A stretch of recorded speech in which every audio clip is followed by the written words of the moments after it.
Saya tidur nggak ada masalah ya Mas ya. Jadi saya selalu tidur jam 12, jam setengah 1. Saya subuh setengah 5 itu biasa ya Mas ya. Jam 5 tuh udah bangun. Dan biasanya otak saya berpikir cemerlang ketika pagi-pagi Mas. Jadi kalau pagi-pagi, kalau Mas Ari ini udah sempat kena juga di telepon jam 5 pagi. Selalu itu Mas Febi. Hilang. Halo? Halo Mas Bisa Febi. kedengaran Mas Febi? Ya. Hilang.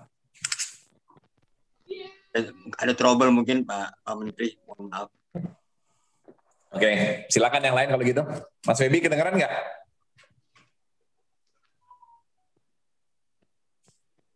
Mas Febi di mana Mas Rahmat? Mas Febi di kantor, di studio kami.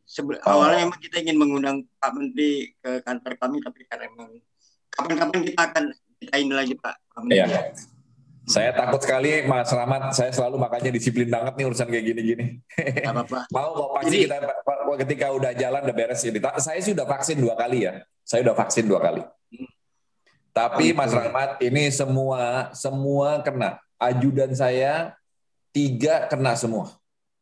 Supir saya 2 kena semua.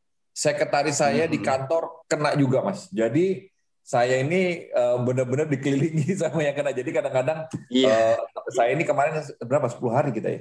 10 hari nggak kerja di kantor Mas, work from home karena untuk memutuskan ininya ya, memutuskan penularannya di kantor terutama. Iya, memang. Oke, saya persilakan yang lain Mas Rahmat, silakan. Pak Menteri, izin saya bertanya sedikit tentang kondisi perekonomian kita.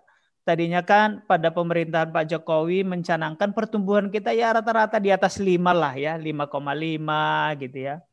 Namun apa yang terjadi, kita tahu bahwa akibat situasi ini kan pertumbuhan kita minus dikoreksi menjadi 1,7% yang dikoreksi oleh Ibu Sri Mulyani. Pada bagian lain kita tahu bahwa relasi perdagangan Indonesia dengan luar negeri sangat terkait erat, katakan dengan China. Menurut data perbankan Bank Indonesia yang saya ikuti 3 tahun lalu, ketika pertumbuhan ekonomi China naik 1%, maka kita tumbuh 1/4%. Sebaliknya kalau China turun 1%, maka kita turun 0,25% atau 1/4%. Nah, COVID ini kan yang merambat di 219 negara dan Indonesia sekarang merangsek ke posisi nomor 19 dengan 33 angka kematian dan 1,2 juta terpapar positif. Kita nggak tahu sampai kapan situasi ini. Namun China yang sempat anjlok perekonomiannya pertengahan Desember di Q keempat naik menjadi 6,75% pertumbuhan ekonomi China. Pertanyaan saya, tadi kita sudah lihat bahwa surplus perekonomian perdagangan kita dari ke Amerika, India dan Filipina itu sekitar 22 billion dolar, tapi kita defisit ke China, Thailand dan beberapa lainnya sekitar 12 juta billion dolar. Seberapa signifikan sekarang naik turunnya perekonomian China dan luar terhadap Indonesia dalam situasi pandemi ini, Pak Menteri? Jadi gini, Mas Bang Domu ya, mungkin 3 tahun yang lalu itu simbiotiknya antara kita dengan Cina itu mungkin akurat karena kita ini menjual migas dan bahan mentah seperti batu bara dan gas ke Cina, ya. Jadi kalau Cinanya ekonominya tumbuhnya 5%, mungkin efeknya kepada kita 1/4% seperti Anda katakan tadi. Tetapi kita ini sekarang berevolusi untuk menjual barang industri dan industri berteknologi tinggi. Jadi contohnya misalnya gitu ya, coba lihatin deh, itu yang jual besi gitu kan ya. Kita ini menjual besi ke Cina itu besar sekali. Ekspor kita ke Cina itu ada barangnya nggak ya? ekspor kita ke Cina itu 7 miliar dolar besinya.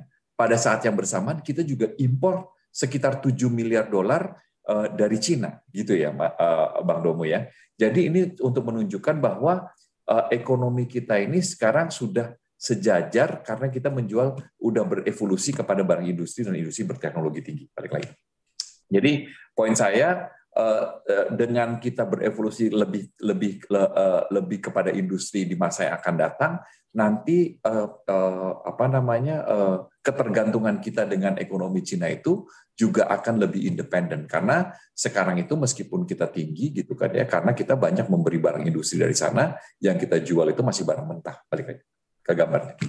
Nah, jadi itu Bang Domo yang saya ingin utarakan, bahwa dengan dengan tingginya investasi, apalagi kalau kita lihat gitu ya, kalau kita melihat dua fungsi itu tadi itu adalah satu besi dan baja, kemudian otomotif dan spare parts itu semua asal muasalnya adalah investasi. Jadi kalau mobil itu adalah investasi Jepang, dan situ saya saksi sejarahnya karena saya waktu itu duta besar. Waktu saya datang di Jepang tahun 2010 itu, investasi Jepang ke Indonesia itu 715 juta dolar. Waktu saya pulang dari Jepang, investasinya itu naik 700%, 4,7 miliar dolar, gitu kan ya. Kenapa? Karena Jepang itu datang berbondong-bondong untuk investasi di mobil. Jadi dalam 3 tahun waktu saya di sana itu, mungkin industri otomotif itu tumbuh dan mendapatkan investasi sekitar 8 miliar dolar.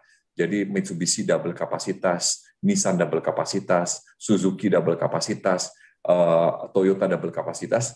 Daihatsu produksinya di Indonesia ini sekarang lebih besar daripada produksi di Jepang. Jadi Bang Domo, ini menyebabkan tiba-tiba tahun 2018 otomotif itu masuk 10 besar ekspor non-migas kita.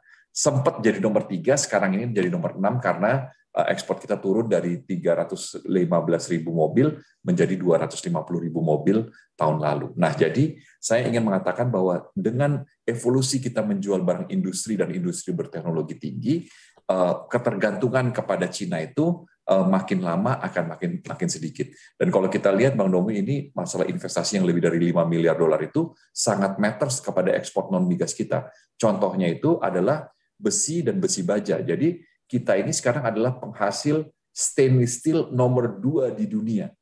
Kenapa? Karena investasi di satu tempat. Anda di mana? Anda di Sulawesi Tenggara nggak? Karena di satu tempat, yaitu dari Morowali. Dan ini menyebabkan industri tumbuh. Nah, ini akan diikuti dengan tempat-tempat industri dengan investasi yang syarat dengan modal, yaitu di Weda Bay, di Halmahera, di Ternate, di Maluku Utara. Kita akan mendapatkan investasi besar sekali di Bintan untuk alumina dan aluminium smelter, gitu kan ya. Dan ini ada kira-kira 5-6 pusat-pusat industri investasi lebih dari 5 miliar dolar. Ini menyebabkan nanti Indonesia akan berevolusi menjadi negara penjual barang industri dan industri berteknologi tinggi. Masalahnya akan banyak, Bang Domo. Ini kita nih sekarang udah dikerjain di mana-mana. Di Filipina dikasih anti dumping lah, kasih safeguard lah. Di Vietnam dikerjain juga, gitu kan ya. Di Eropa kita pergi ke mana, ke settlement body, ke lembaga sengketa WTO. Karena kenapa? Sederhana aja. Indonesia barangnya sekarang menjadi sangat kompetitif. Pabriknya baru, jadi ongkosnya murah. Dan dimanapun menjadi ancaman bagi negara-negara lain, karena kita memang menjadi produser yang paling efisien, salah satu yang paling efisien, gitu loh Bang Domo. Jadi jangan, dan don't worry gitu, karena kita dalam berevolusi soalnya. Terima kasih sudah nonton. Jangan lupa like, subscribe, dan share ya.